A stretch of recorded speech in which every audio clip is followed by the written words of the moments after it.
வணக்கம் சார். ஆ வணக்கம் மேடம். மன்னர் வகையறா பட செக் மோசடி சம்பந்தமா விமல் வந்து இப்போ 1 ஆண்டு சிறை தண்டனை வழங்கப்பட்டிருக்கு அவருக்கு. இது குறித்த ஆமா மேடம். விவரங்கள பதிவு செய்யுங்க. அதாவது மேடம், அந்த மன்னர் வகையறாங்கிற படத்த முதல்ல வந்து விமல் வந்து கணேசன் ஒரு வச்சு படத்த ஸ்டார்ட் பண்றாரு. அந்த சமயத்துல அந்த படத்த அவரால தொடர முடியாதனால, என்னோட கிளையண்ட் அவரு புகார்தாரர் கோபிங்கிறவர அணுகி இந்த படத்த ப்ரொடியூஸ் பண்றது கேட்கிறாரு. அப்ப இவர் இந்த படத்துல கிட்டத்தட்ட சுமார் 5 கோடி ரூபாய் படத்துக்கு ப்ரொடியூஸ் பண்றாரு. ப்ரொடியூஸ் பண்ணி படமும் 2018 ரிலீஸ் ஆகுது. படம் ரிலீஸ் ஆன உடனே லாபத்தையும் அதுக்கான அசல் தொகையும் தர்றதா விமல் ஒத்துக்கிறாரு. இதுக்கு இடையில வந்து அந்த கணேசன்கிறவரு உயர்நீதிமன்றத்தில் வழக்கு போட்டு அவருக்கான பணம் சேரணும்னு சொல்றாரு. அங்கேயே விமல் என்ன சொல்றாருன்னா, நான் வந்து கோபி தான் பினான்சியர், அவருக்கான பணத்தை கொடுத்துட்டு தான் அவங்க கொடுக்க முடியும். அங்கேயும் ஒரு உத்தரவாதம் கொடுக்குறாரு.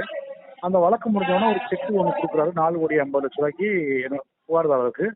படம் வந்துருச்சு, படம் இவ்வளவு கலெக்ஷன் ஆயிருக்கு, ஸோ நீங்க இந்த செக்கை கலெக்ஷன் போட்டு எடுத்துக்கிறாரு. பட் அவர் ஹானர் பண்ணல. அதனால 2019 அந்த வழக்கு தாக்கல் செய்யப்படுகிறது. பின்னாடி கொரோனா வந்தனால அந்த வழக்கு வந்து கொஞ்சம் காலதாமதம் ஏற்பட்டு பின்பு நம்ம சிறு குற்றவியல் நீதிமன்றத்துக்கு ஸ்மால் காஸ்ட் டிரான்ஸ்பர் ஆகி அந்த வழக்கு தெரிந்து கிட்டத்தட்ட 4 வருஷமா விசாரணை நடைபெற்று 2 தரப்பு வாதங்களை கேட்டு விமல் வந்து பணம் வாங்கினது உண்மை, அவர் இந்த செக் வந்து அவர் கொடுக்க வேண்டிய பணத்துக்காக கொடுக்குங்கிறத நாங்கள் ஆர்கியூ பண்ணி நிரூபணம் பண்ண பிறகு இன்னைக்கு வந்து அவருக்கு 1 வருட சிறை தண்டனை கொடுத்துருக்காங்க. மேலும் வந்து அந்த செக் அமௌண்ட்டை கொடுக்க சொல்லியும் ஆர்டர் போட்டிருக்காங்க. Okay sir. இதுக்கு வந்து விமல் தரப்புல இருந்து நடிகர் விமல் தரப்புல இருந்து மேல்முறையீடு எதுவும் பண்ணியிருக்காங்களா? ஆமா, அவங்க மேல்முறை ஒரு மனு தாக்கல் பண்ணி அந்த 30 நாள் வரைக்கும் இடைக்கால பிணை கேட்டிருக்காங்க. அதாவது இன்ட்ரீம் பெயில் மாதிரி கேட்டிருக்காங்க. ஸோ 30 நாளைக்குள்ள அவங்க மேல்முறையீட்டு நீதிமன்றத்தை அணுகி அதுக்கான பெயில் வாங்கணும். வாங்கினதுக்கு அப்புறம் இது வந்து ஒரு டெம்பரரி பெயில் 30 days மட்டும் கொடுத்துருக்காங்க.